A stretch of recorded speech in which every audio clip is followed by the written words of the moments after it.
Good evening, America. Good morning, India. MCN ന്യൂസിലേക്ക് സ്വാഗതം. പ്രധാന വാർത്തകൾ. ഇലക്ഷൻ ഫണ്ട് സ്വരൂപണത്തിൽ ഇതാദ്യമായി ഒബാമയെ കടത്തിവെട്ടി റോംനിയുടെ മുന്നേറ്റം. തീവ്രവാദികളെ സഹായിക്കുന്ന പാകിസ്ഥാൻ നിലപാടിൽ തങ്ങൾ സഹികെട്ടെന്ന് ലിയോൺ പെനേറ്റ. അമേരിക്കൻ സൈനികരുടെ ആത്മഹത്യാ നിരക്ക് വർധന പെന്റഗണെ വിഷമവൃത്തത്തിലാക്കുന്നു. സാമ്പത്തിക പ്രതിസന്ധിയെ ചെറുക്കാൻ US ഫെഡറൽ റിസർവ് ബാങ്ക് പുതിയ പദ്ധതികൾ തയ്യാറാക്കുന്നു.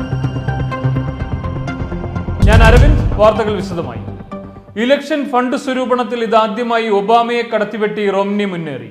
മെയ് മാസത്തിലെ കണക്കുകളിൽ ഒബാമയേക്കാൾ $17 മില്യൺ റോംനി നേടിയത്. അമേരിക്കൻ പ്രസിഡന്റ് തെരഞ്ഞെടുപ്പിന് അരങ്ങൊരുങ്ങിക്കഴിഞ്ഞുള്ള ആദ്യ മാസത്തിൽ തന്നെ ഇലക്ഷൻ ഫണ്ട് സ്വരൂപണത്തിൽ ഒബാമയെ കടത്തിവെട്ടി റോംനി മുന്നേറ്റം തുടങ്ങി. ഇലക്ഷൻ ഫണ്ട് സ്വരൂപണത്തിന്റെ മെയ് മാസത്തിലെ കണക്കുകൾ പുറത്തു വന്നപ്പോഴാണ് റോംനി ഒബാമയെ പിന്നിലാക്കിയതിന്റെ യഥാർത്ഥ കണക്കുകൾ വ്യക്തമായത്. ഇക്കഴിഞ്ഞ മാസത്തിൽ ഒബാമയേക്കാൾ $17 മില്യൺ റോംനി സ്വന്തമാക്കിയത്. റോംനിയും റിപ്പബ്ലിക്കൻ ക്യാമ്പും കഴിഞ്ഞ മാസം നേടിയ ആകെ തുക $76.8 മില്യൺ ആണ്. എന്നാൽ ഒബാമയ്ക്കും കൂട്ടർക്കും $60 മില്യൺ നേടാനായുള്ളൂ. ഈ മാസത്തെ ഫണ്ട് കൂടി വന്നതോടെ റോംനിയുടെ കൈവശം $107 മില്യൺ ആയി. ഏപ്രിൽ മാസത്തിൽ തന്നെ ഒബാമ $115 മില്യൺ നേടിയതായി കണക്കുകൾ നേരത്തെ പുറത്തു വന്നിരുന്നു. പ്രശസ്ത നടൻ ജോർജ് ക്ലൂണി നൽകിയ $15 മില്യൺ അടക്കമാണ് ഒബാമ $60 മില്യൺ നേടിയത്. നവംബറിൽ നടക്കാനിരിക്കുന്ന ഇലക്ഷന് വേണ്ടി ഇരു പാർട്ടികളും ഇലക്ഷൻ ഫണ്ട് സ്വരൂപണത്തിനായി നിരവധി പരിപാടികളാണ് ഈ മാസവും നടത്താനിരിക്കുന്നത്. ഈ ആഴ്ച ഒബാമ കാലിഫോർണിയയിലും നെവാദയിലുമാണ് ഇലക്ഷൻ പ്രചരണം നടത്തുന്നത്. റോംനി ടെക്സാസിൽ പ്രചരണത്തിനായാണ് ഇപ്പോൾ തയ്യാറെടുക്കുന്നത്. റിപ്പബ്ലിക്കൻ സ്ഥാനാർത്ഥിത്വം ഉറപ്പാക്കിയ ശേഷമുള്ള ആദ്യ കണക്കുകളിൽ തന്നെ റോംനി മുന്നിലെത്തിയത് റിപ്പബ്ലിക്കൻ ക്യാമ്പിനെ സന്തോഷിപ്പിക്കുന്നുണ്ട്. 2012 ഇലക്ഷൻ പ്രചരണത്തിന്റെ ഒരുക്കങ്ങൾ തുടങ്ങിയ ശേഷം ഒബാമയായിരുന്നു എല്ലാ രംഗത്തും മുന്നിൽ നിന്നിരുന്നത്. ഇപ്പോൾ ഫണ്ട് പിരിവിൽ റോംനി മുന്നിലെത്തിയതുപോലെ തന്നെ ജനപിന്തുണയിലും മുന്നിലെത്താമെന്ന് തന്നെയാണ് റിപ്പബ്ലിക്കൻ പക്ഷത്തിന്റെ തീരുമാനം. പ്രശസ്ത അമേരിക്കൻ ഗിറ്റാറിസ്റ്റ് ബോബ് വെൽച്ച് ആത്മഹത്യ ചെയ്തു. ഫ്ലീറ്റ്വുഡ് മാക് എന്ന പ്രശസ്ത ബാൻഡിലെ ആദ്യകാല അംഗങ്ങളിൽ ഒരാളാണ് ഇദ്ദേഹം. പ്രശസ്ത അമേരിക്കൻ ഗിറ്റാറിസ്റ്റായ ബോബ് വെൽച്ച് ആത്മഹത്യ ചെയ്തു. സ്വയം നെഞ്ചിലേക്ക് വെടിയുതിർത്താണ് ഇദ്ദേഹത്തിന്റെ മരണം സംഭവിച്ചത്. നാഷ്വില്ലയിലെ സ്വവസതിയിൽ ഉച്ചയ്ക്ക് 12 മണിയോടെയാണ് ഇദ്ദേഹത്തിന്റെ മൃതദേഹം ഭാര്യയുടെ ശ്രദ്ധയിൽപ്പെടുന്നത്. ഇദ്ദേഹത്തിൻ്റെതായ ഒരു ആത്മഹത്യാക്കുറിപ്പും മുറിയിൽ നിന്ന് ലഭിച്ചിരുന്നു. 1971 ഫ്ലീറ്റ്വുഡ് മാക് എന്ന സംഗീത സംഘത്തിലൂടെയായിരുന്നു ഇദ്ദേഹത്തിന്റെ അരങ്ങേറ്റം. 3 വർഷം മാത്രമേ ഈ സംഘത്തിൽ ബോബ് വെൽച്ച് ഉണ്ടായിരുന്നുള്ളൂ. Sentimental Lady, Ebony Eyes, French Kiss തുടങ്ങി നിരവധി ഹിറ്റുകളുടെ പിന്നിലും ബോബ് വെൽച്ച് പ്രവർത്തിച്ചിട്ടുണ്ട്. 1977 നവംബറിൽ പുറത്തിറങ്ങിയ ഫ്രഞ്ച് കിസ് ആയിരുന്നു ഇദ്ദേഹം ഒറ്റയ്ക്കിറക്കിയ ആദ്യ ആൽബം. ഇതിനുശേഷം സ്വന്തം പെർഫോമൻസുകളിലൂടെ സംഗീതരംഗത്ത് നിറഞ്ഞു നിന്ന വ്യക്തിത്വമായിരുന്നു ബോബ് വെൽച്ചിൻ്റെത്. വെൽച്ചിന്റെ ആത്മഹത്യ തങ്ങളെ ഞെട്ടിച്ചു എന്ന് ഇദ്ദേഹത്തിന്റെ കുടുംബാംഗങ്ങളും സുഹൃത്തുക്കളും സഹപ്രവർത്തകരും അഭിപ്രായപ്പെട്ടു. നിരവധി ആരോഗ്യ പ്രശ്നങ്ങൾ 66-കാരനായ ഇദ്ദേഹത്തെ അലട്ടിയിരുന്നതായി റിപ്പോർട്ടുകളുണ്ട്. എന്നാൽ എന്താണ് ഇയാളുടെ മരണത്തിലേക്ക് തള്ളിവിട്ടതെന്ന കാര്യങ്ങൾ അവ്യക്തത തുടരുകയാണ്. 1945 ഓഗസ്റ്റിൽ ലോസ് ആഞ്ചൽസിലായിരുന്നു ഇദ്ദേഹത്തിന്റെ ജനനം. സിനിമാ നിർമ്മാതാവായ റോബർട്ട് വെൽച്ചിന്റെയും സിനിമാ നടിയായ ടെബ്ലറ്റൺ ഫോക്സിന്റെയും മകനായ വെൽച്ച് ഇവരിൽ നിന്ന് വേറിട്ട പാതയിലൂടെ സഞ്ചരിച്ച് നേടിയ പ്രശസ്തിയായിരുന്നു ഇന്ന് നാം കാണുന്നത്. എപ്പോഴും സരസമായി സംസാരിക്കുന്ന, സംഗീതത്തിനു വേണ്ടി ജീവിതം ഒഴിഞ്ഞുവെച്ച ഒരു മഹാനെയാണ് ഈ വേർപാടിലൂടെ ഉണ്ടായിരിക്കുന്നതെന്നാണ് സംഗീത ലോകത്തെ പ്രശസ്തർ തങ്ങളുടെ സഹപ്രവർത്തകനെ ഓർത്തത്. തീവ്രവാദികളെ സഹായിക്കുന്ന പാക് നിലപാടിൽ തങ്ങൾ സഹികെട്ടെന്ന് US പ്രതിരോധ സെക്രട്ടറി ലിയോൺ പെനേറ്റ. അഫ്ഗാനിസ്ഥാനിലെ സ്ഥിതി വിലയിരുത്തുന്നതിനിടെയാണ് പെനേറ്റ ഇക്കാര്യം വ്യക്തമാക്കിയത്. തീവ്രവാദികൾക്ക് സുരക്ഷിത താവളം നൽകുന്നത് പാകിസ്ഥാൻ തുടരുന്നത് ഇനിയും കണ്ടില്ലെന്ന് നടിക്കാനാകില്ലെന്ന് US പ്രതിരോധ സെക്രട്ടറി ലിയോൺ പെനേറ്റ. അഫ്ഗാനിൽ സമാധാനം പുനഃസ്ഥാപിക്കുന്നതിന് ഇത് അവസാനിപ്പിക്കേണ്ടത് അനിവാര്യമാണെന്നും അദ്ദേഹം പറഞ്ഞു. We are reaching the limits of our patience here. And for that reason, it is extremely important that Pakistan take action to prevent this kind of safe haven from taking place and from allowing terrorists to use their country as a safety net in order to conduct their attacks on our forces. ഭീകരതയ്ക്കെതിരെ പോരാട്ടത്തിൽ പാക് നിസ്സഹരണത്തിൽ ക്ഷമകെട്ടെന്നും അഫ്ഗാനിസ്ഥാനിലെ സ്ഥിതി വിലയിരുത്താനെത്തിയ Panetta പറഞ്ഞു. അഫ്ഗാൻ തീവ്രവാദികളെ സഹായിക്കുന്ന Haqqani ശൃംഖലയ്ക്കെതിരെ നടപടിയെടുക്കാൻ പാകിസ്ഥാനോട് പലതവണ ആവശ്യപ്പെട്ടെങ്കിലും അവർ മടിച്ചു നിൽക്കുകയാണ്. പാക് സഹായം പ്രയോജനപ്പെടുത്തിയാണ് തീവ്രവാദികൾ അഫ്ഗാനിൽ നാറ്റോ സേനയ്ക്കെതിരെ ആക്രമണങ്ങളിലേറെയും നടത്തുന്നത്. തീവ്രവാദ വിരുദ്ധ നീക്കത്തിന് പാകിസ്ഥാനിൽ നിന്നുള്ള കാര്യമായ സഹായം ലഭിക്കാത്തതിനാൽ അമേരിക്കയിലെ മറ്റു രാജ്യങ്ങളുടെ സഹായം തേടുന്ന കാര്യം US പരിഗണിക്കുന്നുണ്ട്. അഫ്ഗാന്റെ അയൽ രാജ്യങ്ങളായ ഉസ്ബെക്കിസ്ഥാൻ, കസാഖിസ്ഥാൻ, കിർഗിസ്ഥാൻ എന്നിവരുമായി ഈയിടെ US സഹകരണ കരാർ ഒപ്പിട്ടിരുന്നു. കഴിഞ്ഞ വർഷം നാറ്റോ ആക്രമണങ്ങളിൽ 24 പാക് സൈനികർ മരിച്ച സംഭവത്തിന് ശേഷം നാറ്റോ സേനയ്ക്ക് പാകിസ്ഥാനിലൂടെ സാധനങ്ങൾ എത്തിക്കുന്നത് തടഞ്ഞിരുന്നു. ഇത് പുനരാരംഭിക്കണമെന്ന US ആവശ്യം പാകിസ്ഥാൻ വൈകിക്കുകയാണ്. ഒസാമ ബിൻ ലാദനെ വധിക്കാനായി അമേരിക്ക കഴിഞ്ഞ മേയിൽ പാകിസ്ഥാനിൽ ഏകപക്ഷീയമായി നടത്തിയ റെയ്ഡ് ഇരു രാജ്യങ്ങളും തമ്മിലുള്ള ബന്ധം ഉലയാൻ വഴിവെച്ചിരുന്നു. ഒഹായോ സ്കൂൾ വെടിവെപ്പ് കേസിൽ ഇന്ന് കോടതി നടപടികൾ ആരംഭിച്ചു.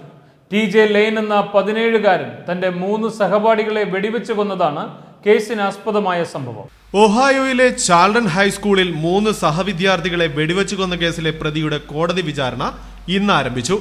17-കാരനായ TJ ലെയ്ൻ എന്ന വിദ്യാർത്ഥിയാണ് സ്കൂളിലെ കഫറ്റീരിയയിൽ യാതൊരു പ്രകോപനവുമില്ലാതെ സഹപാഠികൾക്ക് നേരെ വെടിയുതിർത്തത്. ഫെബ്രുവരി 27-നായിരുന്നു സംഭവം നടന്നത്. TJ ലെയ്ൻ നടത്തിയ വെടിവയ്പിൽ 6 പേർക്കാണ് അന്ന് വെടിയേറ്റത്. ഇതിൽ ഡാനിയൽ പാർമർട്ടർ, സെമിട്രിയൻ ഹ്യൂലിൻ, റസൽ കിങ് ജൂനിയർ എന്നീ 3 വിദ്യാർത്ഥികളാണ് കൊല്ലപ്പെട്ടത്. 22 കാലിബർ ഗണ്ണും ഒരു കത്തിയുമായാണ് ഇയാൾ സ്കൂളിലേക്ക് പോയതെന്നും കഫറ്റീരിയയിൽ ഉണ്ടായിരുന്നവർക്ക് നേരെ 10 റൗണ്ട് വെടിവെച്ചതായും അന്വേഷണ ഉദ്യോഗസ്ഥർ കണ്ടെത്തിയിരുന്നു. 17-കാരനായ ലെയ്നിന്റെ വിചാരണ മുതിർന്നവർക്കുള്ള കോടതിയിലേക്ക് മാറ്റുന്നതിനായുള്ള ശ്രമങ്ങൾ വാദിഭാഗം അഭിഭാഷകൻ നേരത്തെ തന്നെ നടത്തിയിരുന്നു. മുതിർന്നവർക്കുള്ള കോടതിയിലേക്ക് ഈ കേസ് മാറ്റുകയാണെങ്കിൽ ലെയ്ൻ ചെയ്ത കുറ്റത്തിന് പരോളില്ലാത്ത ആജീവനാന്ത തടവാണ് ശിക്ഷയായി ലഭിക്കാൻ സാധ്യതയെന്ന് വാദിഭാഗം അഭിഭാഷകൻ അറിയിച്ചു. വടക്കൻ ഒഹായോയിലെ ഗോഗ കൗണ്ടി ജഡ്ജിന് മുന്നിലാകും ഇക്കേസിന്റെ വാദം നടക്കുന്നത്. അമേരിക്കൻ സൈനികരുടെ ആത്മഹത്യാ നിരക്ക് വർദ്ധിച്ചത് പെന്റഗണെ വിഷമവൃത്തത്തിലാക്കുന്നു.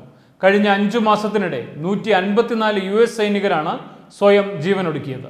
അമേരിക്കൻ സൈനികരുടെ ആത്മഹത്യാ നിരക്ക് വർദ്ധിച്ചത് പെന്റഗനെ വിഷമവൃത്തത്തിലാക്കുന്നു.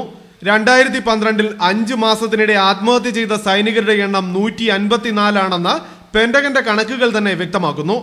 ഈ വർഷം അഫ്ഗാനിസ്ഥാനിൽ തീവ്രവാദി ആക്രമണങ്ങളിൽ കൊല്ലപ്പെട്ടവരുടെ എണ്ണത്തേക്കാൾ കൂടുതലാണ് ആത്മഹത്യ ചെയ്തവരുടേതെന്നും കണക്കുകൾ വ്യക്തമാക്കുന്നു. 2010-ൽ ആത്മഹത്യ ചെയ്ത സൈനികർ 130-ഉം 2011-ൽ 123-ഉമായിരുന്നു. കഴിഞ്ഞ 5 മാസത്തിനിടയിൽ 154 പേർ ആത്മഹത്യ ചെയ്തതിന് പിന്നിലെ കാര്യങ്ങൾ പെന്റഗൺ അന്വേഷണ വിധേയമാക്കിയെന്നാണ് ഇപ്പോൾ കിട്ടുന്ന വിവരം. 2012-ൽ ഒരു ദിവസം ഒരാൾ എന്ന നിലയിൽ ആത്മഹത്യ ചെയ്തിട്ടുണ്ട്. ഇറാഖ് യുദ്ധം അവസാനിപ്പിച്ചതും അഫ്ഗാനിൽ നിന്നുള്ള സൈനിക സാന്നിധ്യം കുറച്ചതും അമേരിക്കൻ സൈനികർക്ക് ആശ്വാസം തരുന്ന കാര്യങ്ങളാണ് എന്നിരിക്കെ ആത്മഹത്യാ നിരക്കിന്റെ വർധന ഏറെ ചിന്താക്കുഴപ്പം സൃഷ്ടിക്കുന്നുണ്ട്. സൈനിക പരിശീലന സമയത്തും യുദ്ധം നടക്കുമ്പോഴും സൈനികന്റെ മാനസികാരോഗ്യം വർദ്ധിപ്പിക്കുന്നതിനായി നിരവധി ശ്രമങ്ങൾ ഇപ്പോൾ തന്നെ നടത്തുന്നുണ്ട്. ഇതിനായി വിദഗ്ധ ഡോക്ടർമാരുടെ സേവനം സൈന്യം പ്രയോജനപ്പെടുത്തുന്നുണ്ട്. തുടർച്ചയായി ജോലി ചെയ്യുന്നതും അമിത മാനസിക സമ്മർദ്ദവും വീട്ടുകാരെ വിട്ടുനിൽക്കുന്നതും വിഷാദ രോഗമടക്കമുള്ള രോഗങ്ങൾ സൈനികർക്ക് വരാനിടയാക്കുന്നുണ്ട്. യുവതി യുവാക്കളായ സൈനികരാണ് ആത്മഹത്യ ചെയ്തവരിൽ ഭൂരിപക്ഷം. ഇത് സൈനിക കാര്യങ്ങളിൽ ഏറ്റവും കൂടുതൽ ശ്രദ്ധ കാണിക്കുന്ന അമേരിക്കൻ ഭരണകൂടത്തിന് പുതിയ തലവേദനയായിരിക്കുകയാണ്. സൈനിക കാര്യങ്ങളിൽ ഏറ്റവും കൂടുതൽ ശ്രദ്ധിക്കുന്ന അമേരിക്കൻ ഭരണകൂടത്തിന് പുതിയ തലവേദനയായിരിക്കുകയാണ് ഈ സൈനിക ആത്മഹത്യകൾ. ഫ്ലോറിഡയിൽ ഇന്നലെയുണ്ടായ ചെറുവിമാന അപകടത്തിൽ ജോർജിയ സ്വദേശികളായ 6 അംഗ കുടുംബം കൊല്ലപ്പെട്ടു. 5 പേരുടെ മൃതദേഹങ്ങൾ കണ്ടെടുത്തു. ഒരാൾക്കായുള്ള തിരച്ചിൽ തുടരുന്നു. ഫ്ലോറിഡയിൽ ഇന്നലെയുണ്ടായ ചെറുവിമാനാപകടത്തിൽ ഒരു കുടുംബത്തിലെ 5 പേർ മരിച്ചതായി റിപ്പോർട്ട്. വിമാനത്തിലുണ്ടായിരുന്ന 6-ാമന് വേണ്ടി അധികൃതർ ഇപ്പോഴും അന്വേഷണം നടത്തുകയാണ്. ഫ്ലോറിഡയിലെ ലേക്ക് വെയിൽസിലാണ് അപകടം നടന്നത്. കൻസാൻസിലെ ജംഗ്ഷൻ സിറ്റിയിലേക്കുള്ള യാത്രയിലായിരുന്നു വിമാനം. 2 മുതിർന്നവരും 4 കുട്ടികളുമാണ് വിമാനത്തിലെ യാത്രക്കാരെന്ന് അധികൃതർ സ്ഥിരീകരിച്ചിട്ടുണ്ട്. ജോർജിയയിൽ സ്ഥിരതാമസമാക്കിയ കുടുംബമാണ് അപകടത്തിൽ മരിച്ചത്. കാണാതായത് ഒരു കുട്ടിയെയാണ്. വിമാനത്തിന് അപകടം സംഭവിച്ച് നിലത്ത് വീഴുന്നതിന് മുൻപ് തന്നെ ഈ കുട്ടി തെറിച്ച് എവിടെയെങ്കിലും വീണതാകാമെന്ന് അധികൃതർ അറിയിച്ചു. അപകടത്തിൽ വിമാനം പൂർണ്ണമായും തകർന്നിട്ടുണ്ട്. റൊണാൾഡ് ബ്രാൻലെജ്, അദ്ദേഹത്തിൻ്റെ ഭാര്യ റെബേക്ക, ഇവരുടെ കുട്ടികളായ ബ്രാൻഡൻ, ബോസ്റ്റൺ, ബ്യൂം, റെക്സൈൻ എന്നിവരാണ് അപകടത്തിൽപ്പെട്ട 6 അംഗ കുടുംബം. ഇതിൽ 13-കാരനായ ബോസ്റ്റനെയാണ് കാണാതായിരിക്കുന്നത്. ജംഗ്ഷൻ സിറ്റിയിലുള്ള ഒരു സ്വകാര്യ വിമാന കമ്പനിയുടെ വകയാണ് ഇപ്പോൾ അപകടത്തിൽപ്പെട്ട വിമാനം. കെൻസാസ് സ്റ്റേറ്റ് യൂണിവേഴ്സിറ്റി സമൂഹത്തിലെ അറിയപ്പെടുന്ന കുടുംബമാണ് ഇവരുടേത്. വീണ്ടും സംഭവിക്കും എന്നുറപ്പായ സാമ്പത്തിക പ്രതിസന്ധിയെ ചെറുക്കാൻ US ഫെഡറൽ റിസർവ് ബാങ്ക് പുതിയ പദ്ധതികൾ തയ്യാറാക്കുന്നു. യൂറോപ്പിലുണ്ടായ സാമ്പത്തിക പ്രതിസന്ധിയാണ് ഇങ്ങനെ ഒരു നീക്കത്തിന് അമേരിക്കയെ പ്രേരിപ്പിച്ചത്. യൂറോപ്യൻ മേഖലയിൽ ഉണ്ടായിരിക്കുന്ന സാമ്പത്തിക പ്രതിസന്ധിയിൽ നിന്ന് അമേരിക്കയെ രക്ഷിക്കുന്നതിനായി US federal reserve bank chairman രംഗത്ത് വരുന്നു. ആസന്നമായിരിക്കുന്ന സാമ്പത്തിക പ്രതിസന്ധിയിൽ നിന്ന് രക്ഷപ്പെടാനുള്ള ശ്രമങ്ങൾക്കാകും ഇദ്ദേഹം മുൻകൈയെടുക്കുകയെന്നും റിപ്പോർട്ടുകളുണ്ട്. US federal reserve bank chairman Ben Bernanke ഇത് സംബന്ധിച്ച് US കോൺഗ്രസിനെ ധരിപ്പിച്ചതായും യൂറോപ്യൻ മേഖലയിലെ പ്രതിസന്ധി അമേരിക്കയെയും ബാധിച്ചേക്കാമെന്ന് മുന്നറിയിപ്പ് നൽകുകയും ചെയ്തു. ബുധനാഴ്ചയാണ് എടുക്കാനിരിക്കുന്ന നടപടികളെ സംബന്ധിച്ച് അദ്ദേഹം വ്യക്തമാക്കിയത്. അമേരിക്ക സാമ്പത്തിക പ്രതിസന്ധിയിലേക്ക് നീങ്ങുകയാണെങ്കിൽ മറ്റ് കേന്ദ്രീകൃത ബാങ്കുകളുടെ സഹായം തേടണമെന്നും അദ്ദേഹം പറഞ്ഞു. കഴിഞ്ഞ മാസങ്ങളിൽ പുറത്തുവന്ന കുറഞ്ഞ തൊഴിൽ നിരക്കും ഭവനവിലയിൽ വന്ന കുറവും ഇതിന്റെ ആദ്യ ലക്ഷണങ്ങളാണെന്നും അദ്ദേഹം സൂചിപ്പിച്ചു. അമേരിക്കൻ കയറ്റുമതി വർദ്ധിപ്പിച്ചും ഈ പ്രതിസന്ധി മറികടക്കാൻ കഴിയുമെന്നും അദ്ദേഹം അറിയിച്ചു. പണപ്പെരുപ്പം വർദ്ധിക്കുന്നതും ഒരു വലിയ പ്രശ്നമാണ്. അച്ചടക്കമുള്ള സാമ്പത്തിക പാക്കേജും പണത്തിന്റെ ചെലവഴിക്കൽ നയത്തിലെ സമൂലമായ മാറ്റവും സാമ്പത്തിക പ്രതിസന്ധി ചെറുക്കാനായി കൊണ്ടുവരേണ്ടി വരുമെന്നും അദ്ദേഹം പറഞ്ഞു. ഏപ്രിൽ മാസത്തിൽ നിന്നും തൊട്ടടുത്ത മാസത്തിലെത്തിയപ്പോൾ നിരക്കുകളിൽ വൻ കുറവ് രേഖപ്പെടുത്തിയത് അമേരിക്കൻ വിപണിയെയും സാരമായി ബാധിച്ചിട്ടുണ്ട്.